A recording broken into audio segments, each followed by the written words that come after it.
where am I being negligent in myself, or where could I create connections with plants in a different way that opens up more doors for more people. So it really is, there's other ways when you approach also some of these discussions differently. So by connecting with the plants and then going and having a conversation with the people from that place of understanding and that place of curiosity and compassion, sometimes can really open up new doors and new avenues. Hey everybody, it's Tanya here.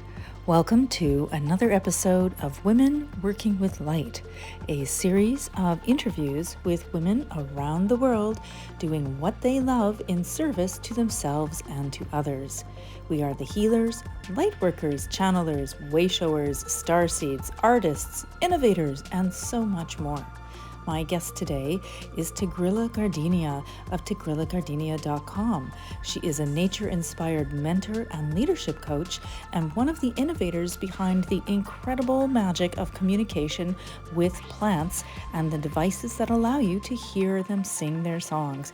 This is part 1, where we discuss plant communication, our relationship to nature, and how to live a naturally conscious life in our day-to-day living. Hey everybody, it's Tanya here. Welcome to another episode of Women Working with Light. I want to say thank you so much for coming and chatting with me because I know you're super busy, and I'm excited to have you here. Oh, it's totally my pleasure. I think the first time I sort of connected with you, you were offering some nature connection inspired work and coaching, and the work that you've done is so incredible to me because, like you, I'm very nature connected myself. And for those of you who don't know, before I talk about what she does and do her intro, she's really connected to nature and trees and plants, and is one of the people that created this incredible communication device where you can actually hear the songs of different plants and nature, and it is something that will really shift your awareness and consciousness if you have never heard it or seen any of the videos before. So it's quite incredible. Because of where I live, it's a very, I don't know that you could find anywhere on earth as incredible as British Columbia, and especially Vancouver Island, because there's so much that is still nature that was pristine and very people that are very much about protecting nature and the plants and the natural forests. And so there is that energy, that spiritual energy, but also an awareness in the general population. So you will, at the local nursery, hear people having conversations sometimes like that. Now, of course, you also have people who want things that match their decor, not a problem. But to be able to connect with the people that are growers who have that, who are aware of things like the, I'm going to blank on the name now, not the pyrethrins, but what is the spray that all the big box stores use that's a nicotine base that's really I don't know, because I actually don't go to any of them, so I have no idea. But I know what you're talking about. Actually, that's not true. I do know what you're talking about. I teach that a it's lot why they're blooming when you go to buy a plant. Yeah, and a lot of people don't realize that when you buy from a big box store, you're buying plants that are not only toxic and in really ill health, but are also affecting the nature around them because it can kill the bees and the birds. And so Absolutely. You have to be very careful. But on Vancouver Island, there is a lot of growers who refuse to do that and have that knowledge and know that these are sentient beings. And so you can go to the farmer's market and have a chat with the lady who's selling the succulents, and she knows each one has got this and he's got that. And I'm saying, because I just did this 3 weeks ago. Yeah. And so my little succulents and who wants to be together and who doesn't. And that kind of thing is becoming more commonplace. And it's exciting to share that as a concept with people who would never, ever have thought of it. Because for them, a plant is the same as a water glass. You know, it's just there.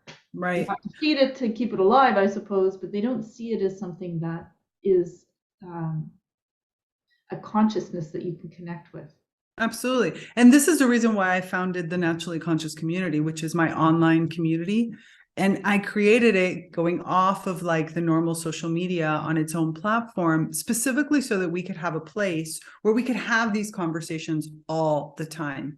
And where not only that, similar to the retreat experience, in the retreat experience, I took my group from very kind of, I don't want to say to a certain extent sheltered, in the sense that we went first into the Sacred Woods Temple here at Damanhurst. So you have an environment in which you're very much given permission to explore these types of topics. And I threw them, took them through a series of different dynamics. Then we went off to really ancient grounds connected to like Celtic connections of how the plants were used in the Selassie culture here in the area. But then we went to an urban environment and we were like, okay, now take all of this that we have and put it into practical day-to-day use.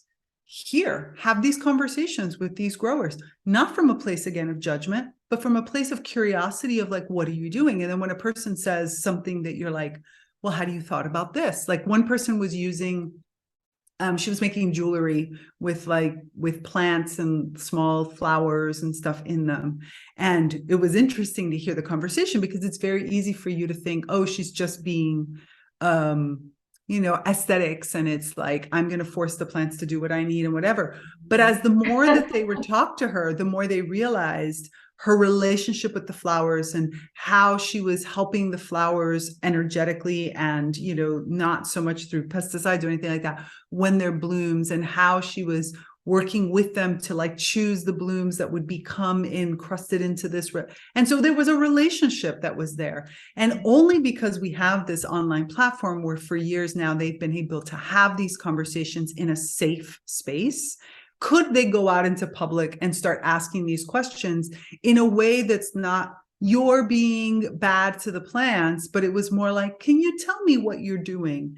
And then the person explaining, and you're like, oh, that's interesting. So wait, does this mean this? And it opens to discussions, which I think is really important to us, because we don't get anywhere arguing with people, I'm right, you're wrong. It doesn't work. We have to find new ways. And sometimes you have to start with a little bit of like-minded, and then I'm there to help you expand. Okay, so what happens when you hit this? Like the example that you gave with, here they come and they just chop down these plants. How could we have conversations with those people and then test them and then come back into the environment and go like, I went and I talked to so-and-so and this happened and it was horrible. And okay, what happened? So my whole world relating to the naturally conscious community, which is all of my clients are also in there, but there's also lots of other people in there, is exactly that opportunity to create that ecosystem that allows us to start to have these conversations, that allows us to be that naturally conscious all the time, and that gives us an environment in which we can sometimes practice, sometimes see new things, be mirrors to one another. And in some cases, we have group coaching calls. We also have free activities. We have a book club. We have writing groups. We have all these different pieces in order for us to really say to ourselves, if I want to live a naturally conscious life, what does that look like at 360 degrees?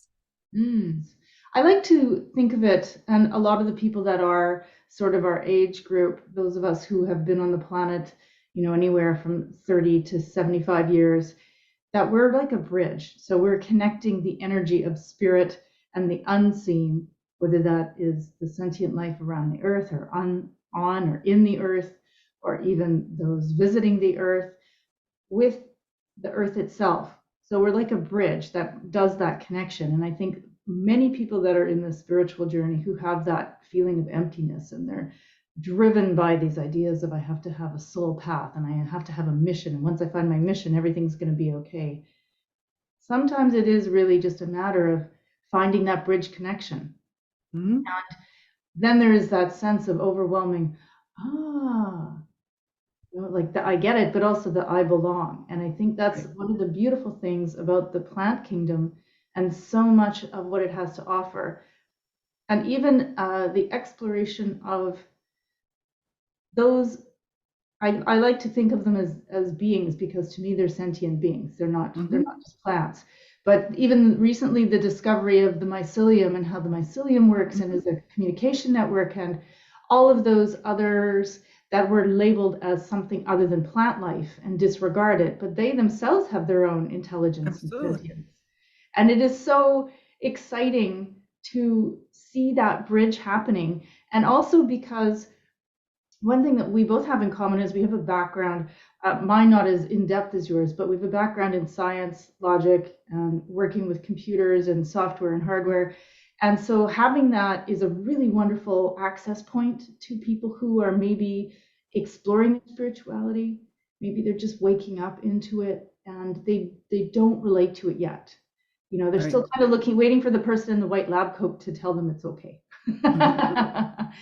And that's something that you've been part of for a while, and I really love seeing how that's happening. I'm curious though about your own spiritual journey. So was this something that was always part of you, not the plants per se, but the seeking something other, or did that get spurred on by Damanhur? Yes and yes, as we say in Italian.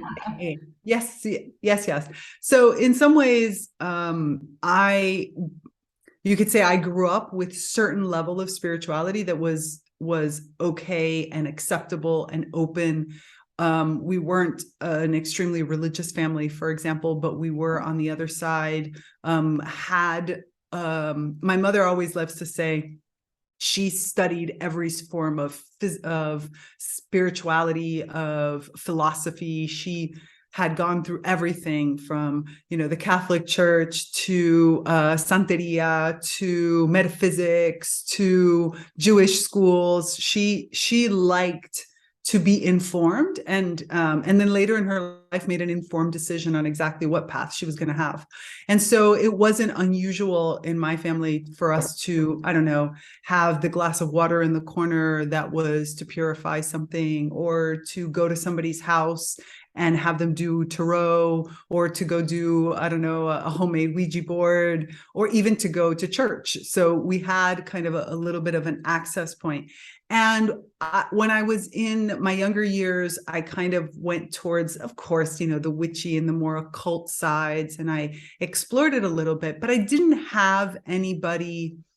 I didn't have a guide, you could say. The probably the negative side of all of that was like, where since my mother dabbled, everything was acceptable, but nothing was like, this is how you do it, and this is who you study with, and this is how it goes. She studied, but she never wanted to influence me.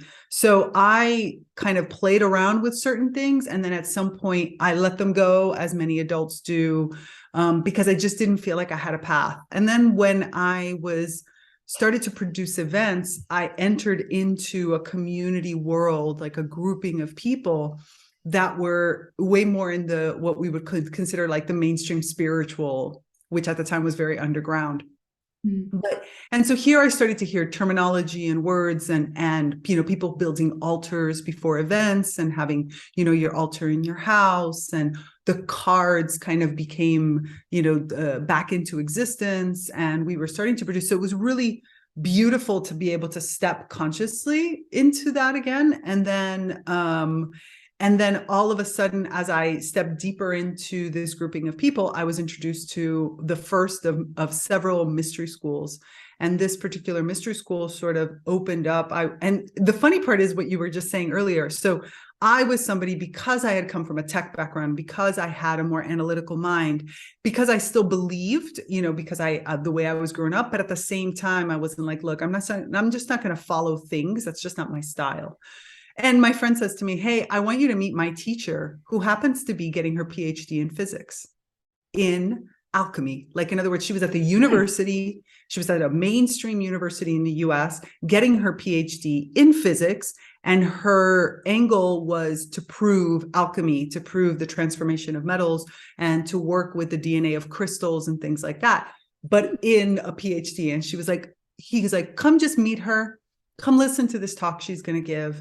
And I think you're going to love her. And this is going to be your avenue in. And he was absolutely right, because speaking with her, I could explore, all kinds of different angles without having to feel like I had to keep it at I hate to say it, but like I don't know the right way, like at this fluffy level. We could get into it, going deeper and introducing the sciences to be like, yeah, this is where science supports this, and this is where this supports this, and we could have fun with it flowing back and forth, like you said, being those bridges. And that opened me to a whole different world of initiation and of esoteric arts and of Kabbalah. And that's where I started to study the Kabbalah.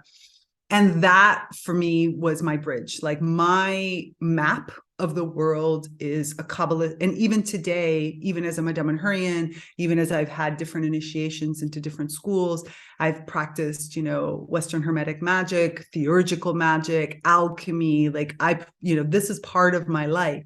But the map, the center point that holds it all together for me is Kabbalah, is the Kabbalistic view of life. It helps me bridge everything together. So where the plants, for example, now are my collaborators and my not ability, but more of my avenue, and help me to continue to push my logic outside of a human logic and to enter into the logic of other kinds of beings, not just plants, but like you said, other beings that exist out there, both in the physical and in the subtle. It is Kabbalah, though, that gives me a way to listen to people coming from different directions and putting it into be like, oh, okay, you're going to talk to me about color. Oh, well, color is the same as when I'm studying this over here. Oh, you're going to talk to me about, planets or astrology. Oh, okay, that's the same as this over here. Like, it is my mapping ground that allows me to take anything, whether a person talks to me artistically or scientifically or from any kind of discipline in particular or any kind of spirituality, and map it into a phrase. So my mother, who's now religious, but she is very, very unique. I love her for that. She's very found her ground of what feels comfortable for her. She's taken the pillar of religion. She talks to me about, whatever, Jesus Christ. And I'm like, oh, okay, yeah, the Christ consciousness and this and that. And so we can have a very fluid conversation, and you would never realize that we're both coming at it from two different angles, because we talk about it from the archetypal perspective, and she uses her words and I can easily flow with her words because I'm thinking about the archetype that those words represent. And it's such a great way to, I'm very visual, and I'm listening to you and I'm watching it in my mind and seeing it like the wheel, and I'm seeing the tree of life and all of the different aspects. And it's such a great way to interact with people because the energy flows through. Right? Mm-hmm. And so it's not, this, I think, is one of the beautiful joys about this time that we're living in, is that many people are really getting to a place of understanding who they are and what their energy is about and how to access it in a non-judgmental way. And that is where there's so much beauty and excitement. And for me, curiosity is my linchpin. It's where I am so fascinated by the way that people interact with their world and how they're having different experiences and how those experiences connect with other people. And I think, like you, I'm sort of an information disseminator. So you have all this information and you know that people can really use it in a way that can help them or help others around them. And that is so exciting. And it's sort of like you're saying about having that sort of, I don't know if benchmark is the right word, but having that point of view where you can access different information coming in on the level that works for you and the level that works for them. And then somewhere in between is the synergy of energy and information. That is, I feel like it's almost like a spark into itself. It's a self-creating something on many levels. And I think that's the beauty of connection. And I think that is one of the most profound things maybe to have come out of the whole pandemic experience, is how people really retreated inward, because they didn't, many people who didn't do that before were suddenly in a position where they didn't really have a choice. Right. And I think it opened up many, many people to different experiences. And so coming out of that, of course, we have this duality and this huge division, but even in and of itself, it is fascinating to watch where people are taking themselves now and taking that sense of judgment and self-worth and exploring it in a way that they never did.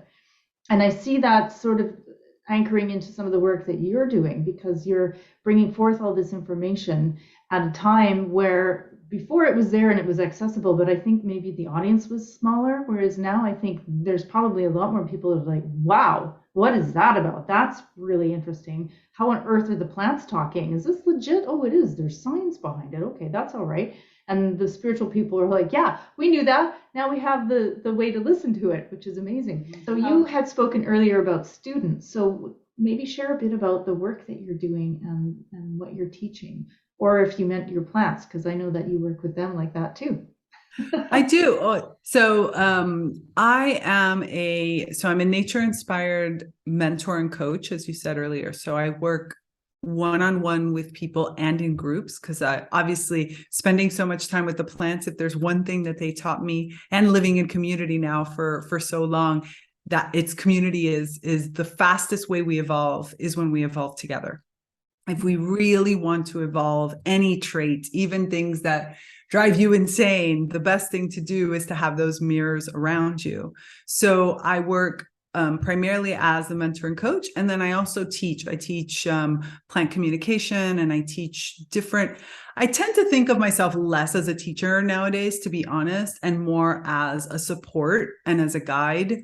The reason I say that is because the knowledge is all, and we've always said this, right? The knowledge was within you. I mean, even here in Dom and Her, we talk about it's all about reawakening, also your inner guidance, your inner divinity, recompositing the inner triad. I mean, there's so many terms out there. And when you start working with plants, you realize that each one of us has something extremely important to give. The reason I went more towards the coaching side and the mentorship side is because of exactly that. It's the fact that most of us just don't have the confidence. We have it all there at our fingertips. And almost all of us have the stories of, I remember when, or I've had this experience of, or there was this moment when this happened. And yet we discard it, right? We discard it all the time. So my work is mainly focused on working with the plant intelligence.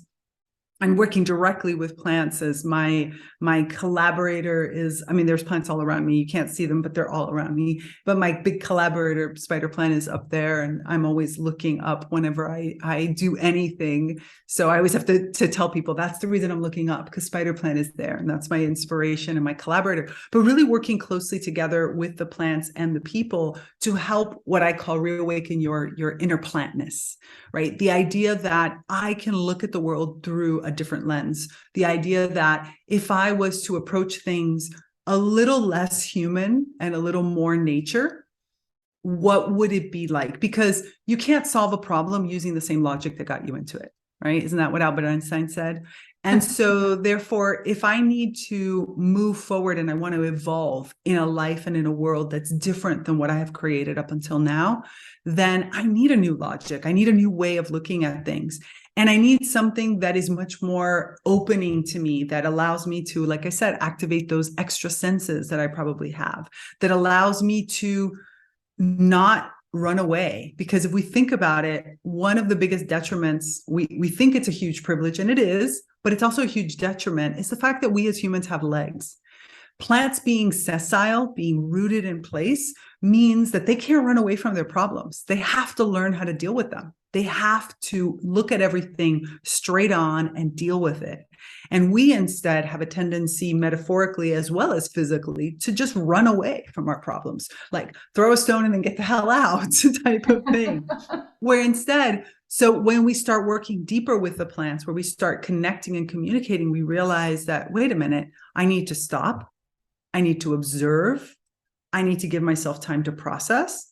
And then I need to work through it and deal with it, because the more I keep running away, the more I'm just going to live in fear. There's so many aspects that working closely with plants helps us with, they're autotrophs. They produce their own food. So therefore, they don't have that fear of making money because they're not going to be able to eat or have a home. They root themselves in wherever it is that they are. And so these are all these pieces that the farther we've disconnected from our true nature, the farther we are, the more these fears, these judgments, these concerns, these worries, this anxiety, these all things start to elevate. And it's a huge waste of energy, which plants don't do. They just don't waste that kind of energy. So working closely with them helps me and helping people get closer to them. So I guess the teaching-ish part which is again more of support, is helping people get closer to that connection so that they themselves can start working directly with plants, and then asking those big broadening questions, helping the person continuously expand. One of the things I love about coaching, which is similar to what you said earlier about curiosity, it's I ask because I'm genuinely curious. And because I have a different logic after working so long with the plants, and also my own self, that I've never really been very, like, I'm very logical with my own logic in some aspects, allows me to ask questions that open you up to, I never thought about putting those two things together, or I've never explored what that would be like. And, oh, wow, what would happen if I was to do that? And so it gives that opportunity for you to find that new logic stream and therefore move forward in a way that is different and with more confidence than what you've had since before. And I love that.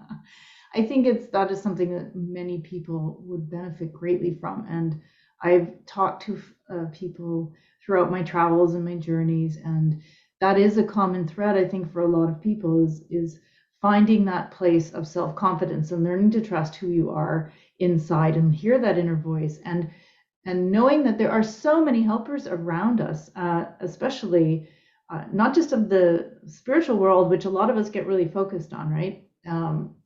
Working with our guides, whether that's the angelics or the nature spirits or the galactics, but also knowing that there is so much around us.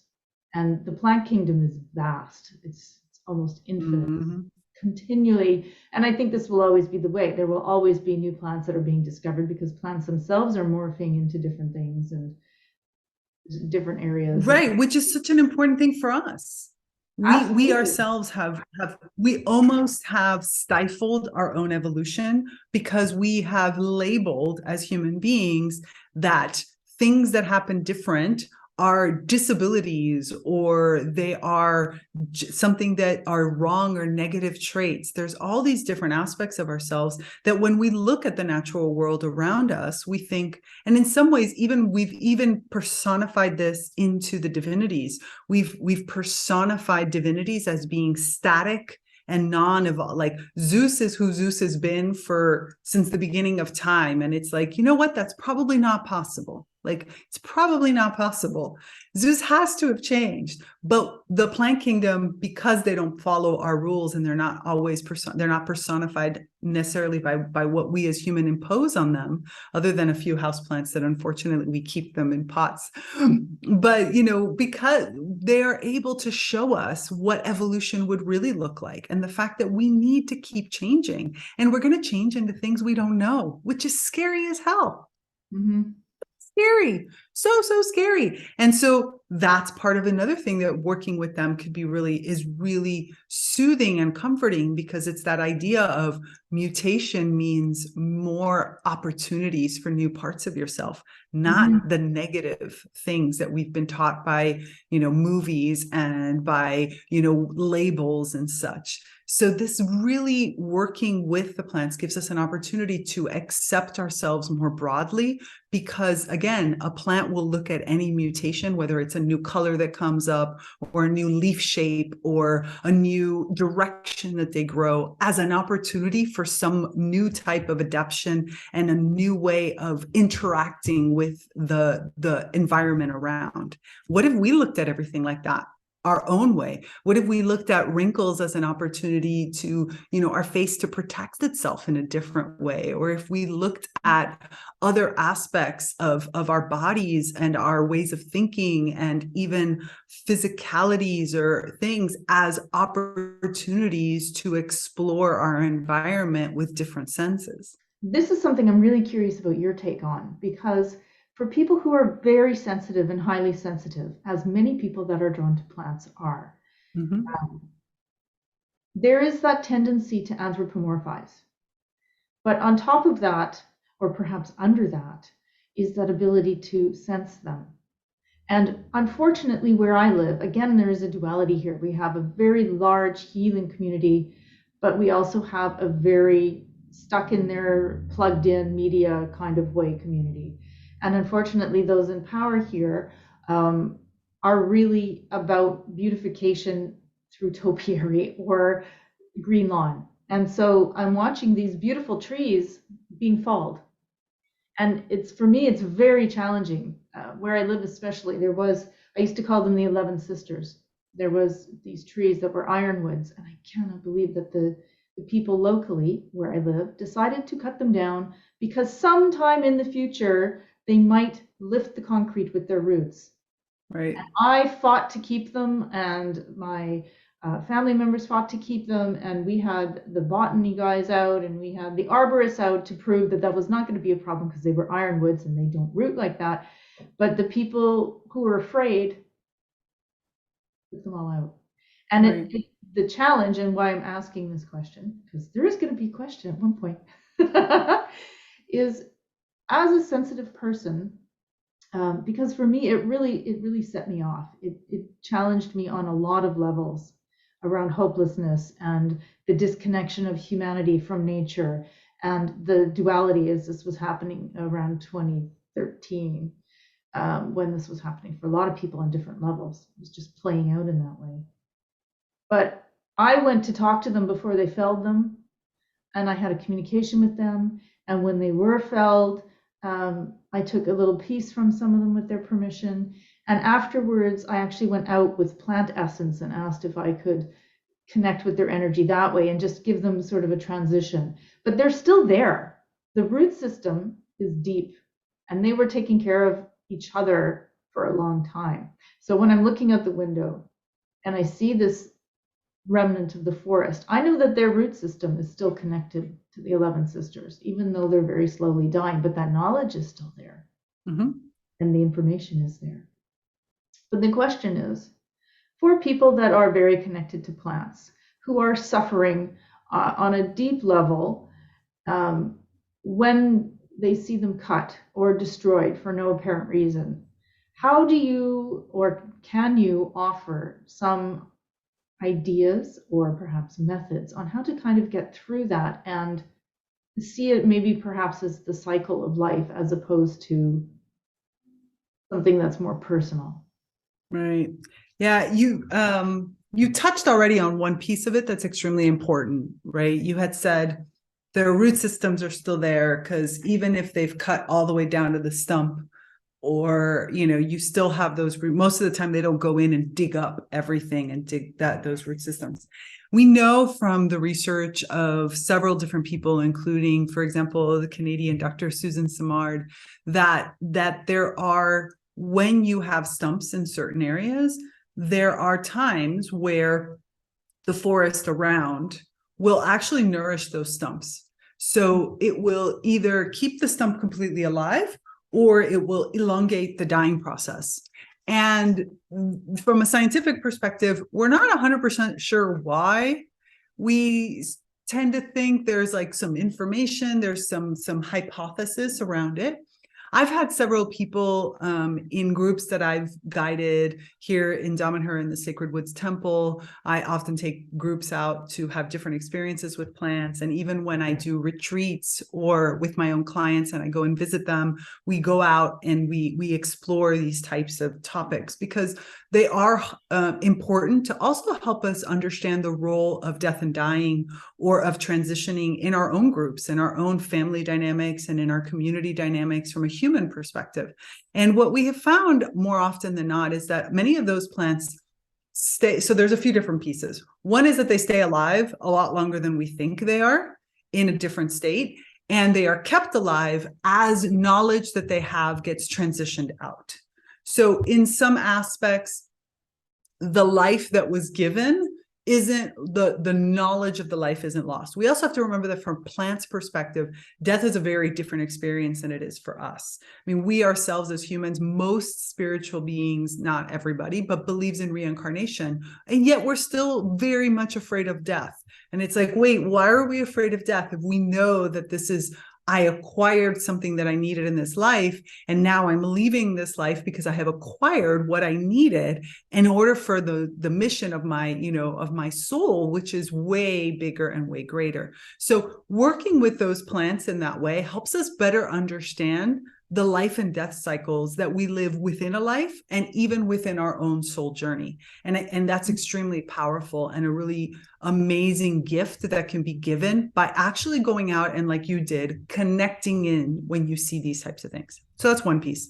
Another piece is oftentimes if you go and you connect with these plants beforehand or as things are happening, their response back to you is, what are you going to do about it? What is your role here? Or what is the role in the overall system that's happening? So there's, I don't want to call it, it's not an activism because that's not exactly the same, but there's almost like a scene that needs to play out and an understanding that needs to happen and a movement that needs to happen. And we are seeing large amounts of trees in this and large amounts of plants in general in this time frame sacrificing themselves because there's a greater mission and a greater work that's happening and a greater shift. We know our planet is transitioning faster than we have been accustomed to seeing as human beings. We know that this has happened in the past, and what our role in it and our environment and our experience can only come sometimes through extreme events. It's just the way our human mind is wired. So things that seem extremely harsh sometimes are necessary to bring a part of us into visibility, into life. And so some of these plants are actually enabling this sort of transition in a faster rate because they know that life is greater than that particular little life. We actually don't know if any of those ironwoods, for example, already spawned off children and therefore have continued on in other ways, or what the role that they had to play. So it invites an opportunity for those of us that are connected to do this. It also invites reflection and movement into, wait a minute, what does this mean to me? And what is my role, not just in this situation, but also in creating these types of environments again?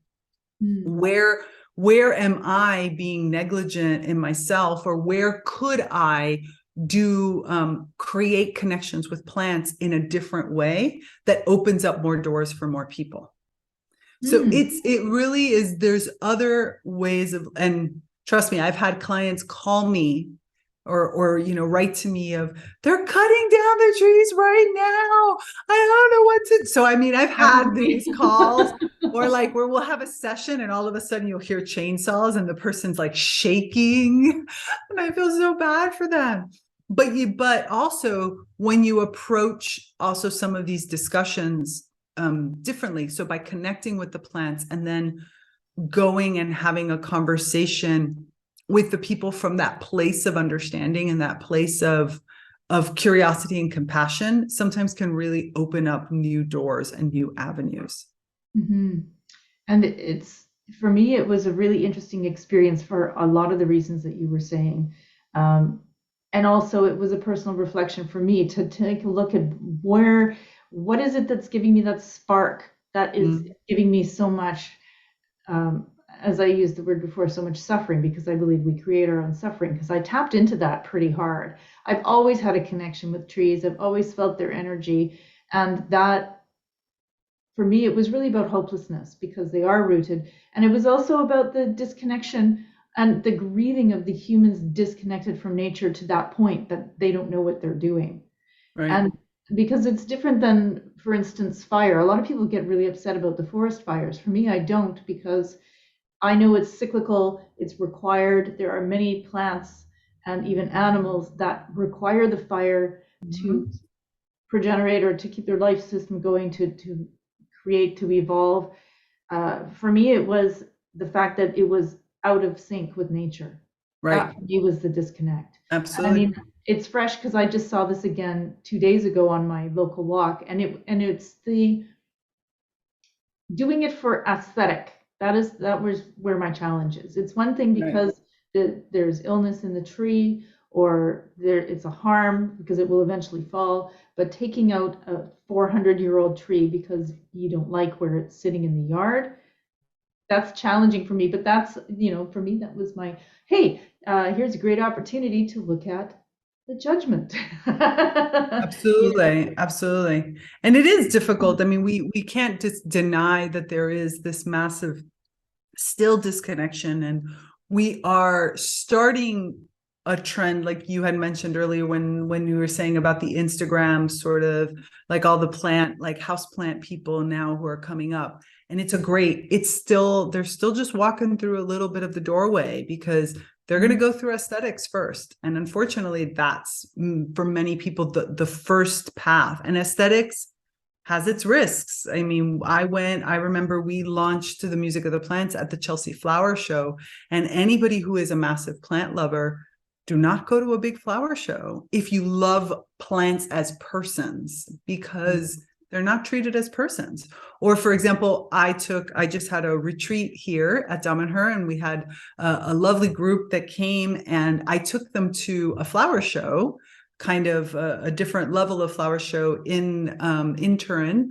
And it was amazing because they went around asking a bunch of people questions like, okay, so for example, I see you have cacti here, and obviously cacti are not native here. So can you help me understand, how do you get the cacti to bloom? And we had some people who would just look at us like crazy. And I had, like, for example, we had a delightful conversation with a woman who was talking all about the cycles of nature, the water flow, her relationship with each one of these types of the species to understand what are their natural rhythms, how could she create those natural rhythms, their levels of water, their dynamics, without constraining too much, because you don't want to have them in I mean, you could tell that she was, yes, she sells plants. Yes, plants are to a certain extent a commodity, but you could tell that what she's really doing is sharing like babies that she is listening to treat them with the utmost of respect, and with giving them the conditions in which they can thrive in new environments, like a teacher who is teaching young children how to grow up in a world and to adapt to the world that they're living in. And it was fantastic, so much so that I actually bought a plant, which I never buy plants, but I had to buy a plant from her because it was just like, it was like, oh my gosh, yes, this is exactly it. But even my students, my clients who were with me were like, this, we would have never thought about going into these types of shows and going in with that level of awareness. Even when they would see, they at one point, two of them were connecting with two bonsai versions of olive trees, because olive trees are often kept as bonsai. Like, in other words, they're kept smaller until they get planted into the earth. And they both independently went, without talking to one another, without even realizing that the others were doing it, and they were like connecting into the plants, and they both got dizzy. They both felt disoriented. They were like, this is not the environment that these trees want to be in. This is not how these trees want to be. And for them, it gave them a new vocabulary from which to have conversations with the people that were, breeding these plants in this way, and saying, not from a place of judgment, but like, hey, I'm experiencing this. And so it really just opens up new ways and new forms of understanding. It absolutely does. And it's really fascinating to see that in action. And I mean, I think for me, I grew up in the north in Canada. And so where we grew up was very far north and kind of at the end of the road. And we were always in the bush behind the house. That was just the way that we grew up. And so I'm very much like that. I'm very connected to the forest and the trees and relating to them and their cycles. And that makes sense. But then I went through a period of time where I was really ill. And so I was challenged. I wanted nature in the house with me. And so that would happen, or people would give me their plants to take care of. And some of them would do well, and then others wouldn't. And I never was good with them either. And then at one point, I just suddenly had a green thumb, and it was like, oh, I had no idea. And it's been a really great relationship. But for me, it's challenging because they have very specific needs. So it's like taking care of people, and I'm not so much a mom type. I see them more as friends. Yeah, it's an interesting thing. But going through the loss of a plant is really hard. And I had one big guy that was with me for many years, and somehow, in some way, thrips got in the house. Mm. 5 months later, hundreds of dollars later, trying to save this plant and propagating it, and she was gone, and it was hard. That was like losing a friend for me. And for Oh me, yeah. transitions to death are not a challenge for me with humans, but for some reason with the plants, it was really, really hard. But it's the cyclical nature of it. But I Right. agree with you. I don't like to see purchases made through the big box stores because those they don't have longevity, and they're not disposable. These are actual conscious energies that are there and being taken out. I have the same problem with birds in captivity and stuff like that. But Mm-hmm. that's my stuff that I have to look at. But what I'm really interested about, and I don't know if I read this somewhere recently or seen a video, but that you were doing something with monitoring of iris blooms, or not iris, orchids. Oh, I think you're talking about, I wrote a blog piece a while back now where I talked about how I watched an orchid bloom die, like slowly die. Because it was a music of the plants experiment that I had done several years ago, and where I was working basically. Somebody contacted me when I was working with the music of the plants, when I was still working for the company also that builds the music of the plants, and they asked me about why the music of the plants was working when they connected it to a piece of lettuce, like a torn piece of lettuce. And I was like, well, you do realize that anything that is green is still alive, that it's not like you just tear when you eat a salad, you're eating something that's still alive. Like, Mm-hmm. you do get that, right? And he was Vegans don't want to hear that. no, vegans don't like hearing that. And vegans usually don't like to come to my talks because they usually end up with, what am I supposed to eat now? And I'm like, okay, we can get into a different philosophical conversation, which we're not going to go into now.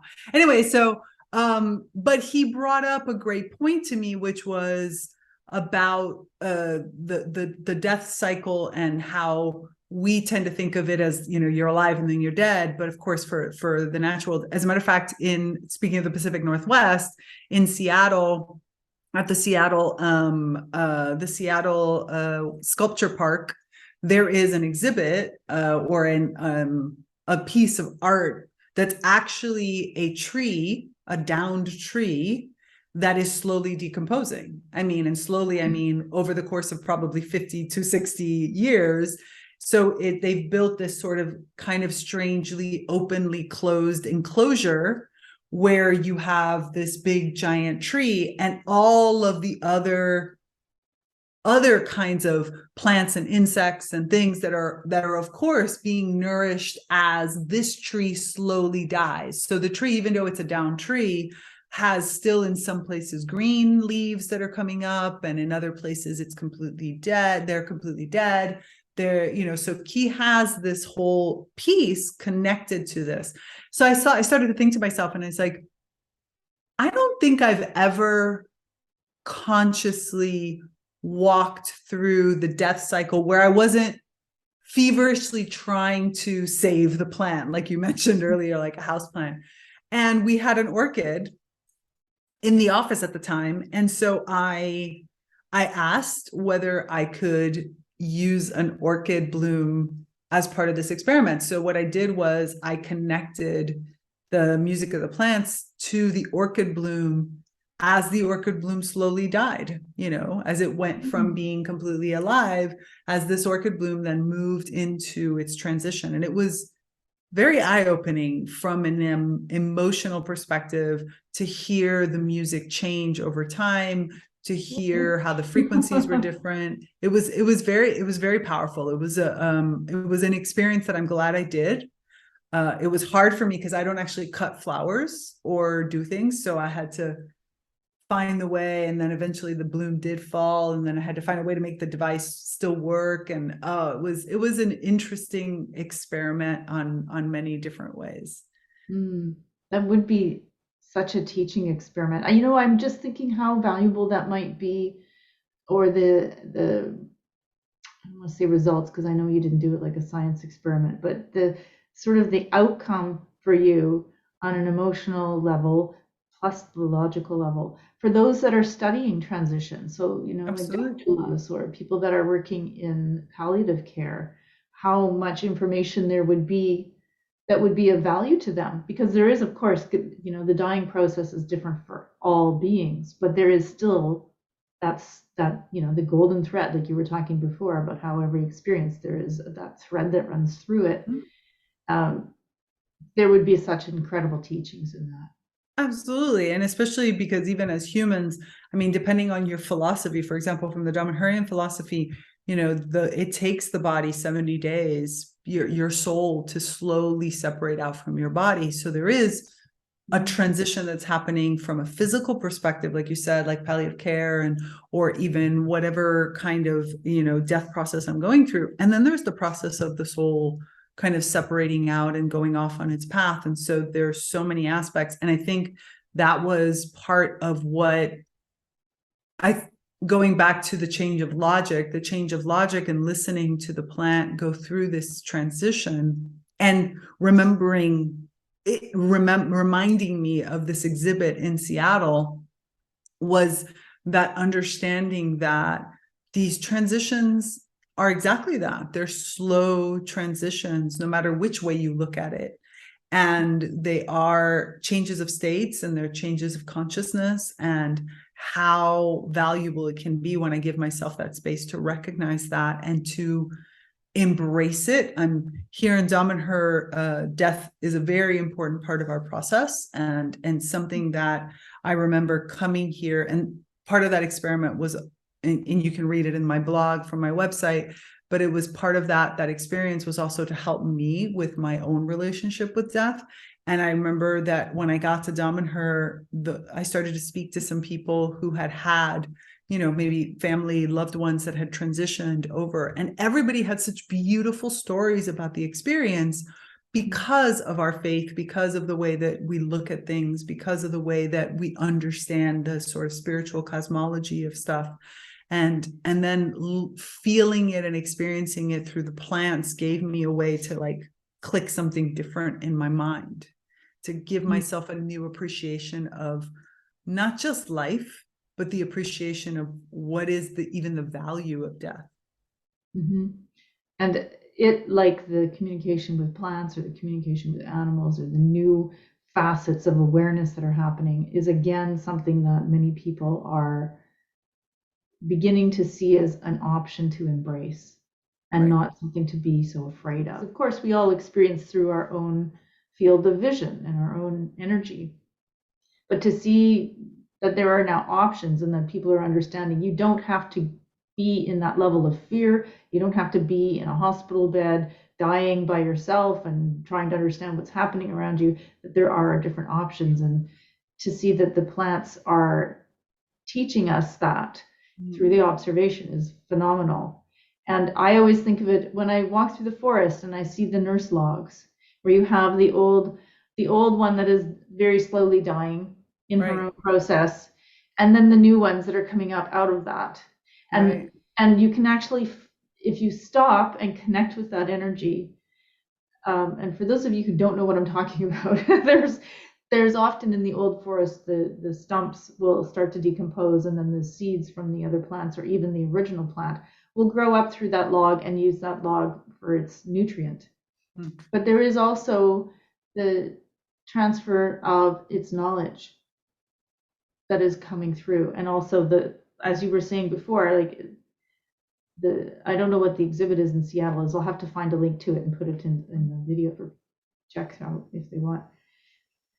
They couldn't replicate what's happening in the forest in that enclosure, but it sounds like they're trying to get very close to it. But even taking it into another environment, there will be animals and insects that are connecting with that energy and the slow decay as it begins to feed. And there's that cycle of life again, which is, I think, one of the most beautiful things about the plant kingdom is it is one of the easiest accessible ways for humans to see the cycle of life and death playing out. Oh, that was so good. Thank you so much for being with me and for sharing your knowledge and your excitement and your passion with so many people who might never even have heard of this before. So that's just, I love this little spark that can unite so many people and get them thinking about something in a new way. So thank you so much for that. Absolutely my pleasure. All right, everybody, thanks for joining me on another episode of Women Working with Light, and I will see you guys next time.